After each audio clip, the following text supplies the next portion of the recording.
नमो भगवते वासुदेवाय। जो व्यक्ति अपने कार्यों को श्रद्धा के साथ करता है, मन लगाकर करता है, उस पर भगवान की कृपा दृष्टि हमेशा बनी रहती है। आज हम आपको एक कहानी के माध्यम से यह बताएंगे कि भगवान विष्णु के हृदय के करीब जाने के लिए हम ऐसा क्या करें जिससे हमें हमेशा भगवान विष्णु की कृपा दृष्टि प्राप्त हो सके। नारद जी को कौन नहीं जानता। भगवान विष्णु के परम भक्त के रूप में नारद जी को सभी जानते हैं। कहते हैं कि नारद जी समस्त ब्रह्मांड में कहीं भी भ्रमण कर ले और किसी भी अवस्था में हो, परंतु नारायण नाम का जाप कभी नहीं भूलते। ऐसे ही एक समय की बात है, भगवान नारद नारायण नारायण करते हुए जा रहे थे। फिर उन्होंने सोचा कि वैकुंठ जाकर भगवान विष्णु के दर्शन कर लेते हैं। फिर नारद जी वैकुंठ धाम में आ गए। वहाँ पर आकर उन्होंने देखा कि भगवान विष्णु महाविष्णु जी किसी चित्र को बनाने में बहुत ही मग्न हैं और उनके आसपास शिव, ब्रह्मा, देवतागण इत्यादि अगणित देवता भगवान विष्णु की कृपा कटाक्ष पाने के लिए लालायित खड़े हैं, किंतु भगवान विष्णु को उनकी ओर देखने तक की फुर्सत नहीं है। चित्रलीन भगवान विष्णु ने नारद जी को भी नहीं देखा। भगवान विष्णु का यह व्यवहार नारद जी को बड़ा ही बुरा लगा। उन्हें अपमानजनक प्रतीत हुआ और वे भगवान विष्णु के समीप गए और उनके पास ही खड़ी माता लक्ष्मी जी से पूछने लगे, आज इतनी तन्मयता के साथ भगवान किसका चित्र बना रहे हैं। तब माता लक्ष्मी ने कहा, अपने स्वाभाविक भ्रुकुटी चांचल्य के साथ महालक्ष्मी मुस्कुराते हुए बोलने लगी, अपने सबसे बड़े भक्त का चित्र भगवान बना रहे हैं। आपसे भी बड़े भक्त कोई और है क्या? तब माता बोली कि हे नारद, मैं तो प्रभु की अर्धांगिनी हूँ। तब नारद जी को लगा कि भगवान का सबसे बड़ा भक्त तो मैं ही हूँ, अवश्य ही भगवान मेरी चित्र बना रहे होंगे। तब माता लक्ष्मी ने कहा कि नहीं, आपसे भी बड़ा उनका कोई भक्त है जिसका वो चित्र बना रहे हैं। अब नारद जी दोहरे अपमानित जाकर विष्णु भगवान के पास खड़े हो गए और ध्यान से उस चित्र को देखने लगे।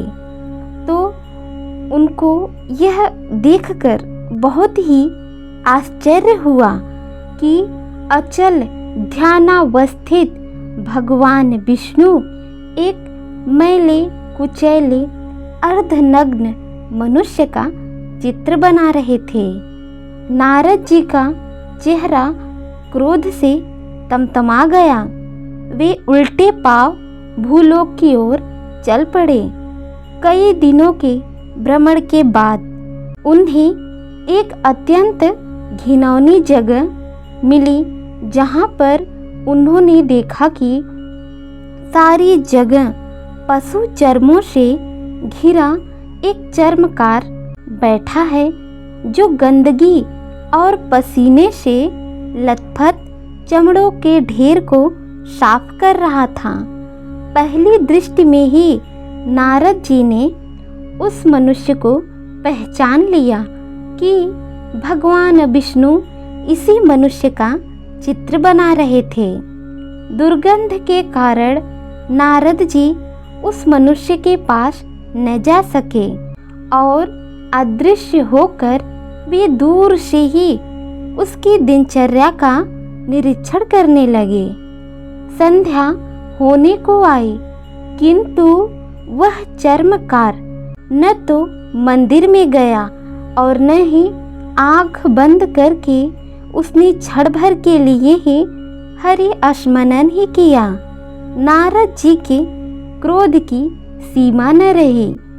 एक अधमाधम चर्मकार को श्रेष्ठ भक्त बताकर भगवान विष्णु ने उनका इतना घोर अपमान किया है। अंधेरा बढ़ने के साथ साथ भगवान नारद के मन की अस्थिरता भी गहरी होने लगी। वे आवेश में आकर भगवान विष्णु को श्राप देने के लिए अपनी तेजस्वी बाहें ऊपर उठाने लगे कि तभी वहाँ माता लक्ष्मी प्रकट हो गई और उन्होंने नारद जी का हाथ पकड़ लिया और कहा कि हे देव, भक्त की उपासना का उपसंहार तो देख लीजिए, फिर आपको जो करना है वह कीजिए। उस चर्मकार ने चमड़े के ढेर को समेटा, सबको एक गठरी में बांधा, फिर एक मैले कपड़े से सिर से पैर तक शरीर को पोंछा और गठरी के सामने झुककर विनय विहल वाणी से कहने लगा, हे प्रभु, दया करना, कल भी मुझे ऐसी ही बुद्धि देना कि आज की तरह ही पसीना बहाकर तुम्हारी दी हुई इस चाकरी में सारा दिन गुजार दूं। तब भगवान नारद जी ने मन ही मन उस चर्मकार को प्रणाम किया और वह बहुत प्रसन्न हो गए। भगवान नारद यह समझ गए कि चर्मकार भगवान विष्णु को इतना प्रिय क्यों है, क्योंकि जो व्यक्ति अपनी आजीविका को प्रभु का दिया हुआ वरदान समझकर भक्ति के साथ उस कार्य को करके प्रसन्न होता है, वही व्यक्ति भगवान के हृदय के बहुत ही करीब होता है। इस कथा से हमें यह पता चलता है कि हमें किसी भी कार्य को लगन के साथ करना चाहिए। किसी भी कार्य को मन लगाकर करने से भगवान उस व्यक्ति के ऊपर बहुत ही प्रसन्न होते हैं। यदि आप किसी काम को सही तरीके से करें तो आप प्रभु के हृदय में बस सकते हैं।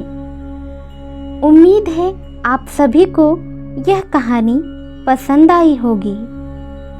ओम नमो भगवते वासुदेवाय।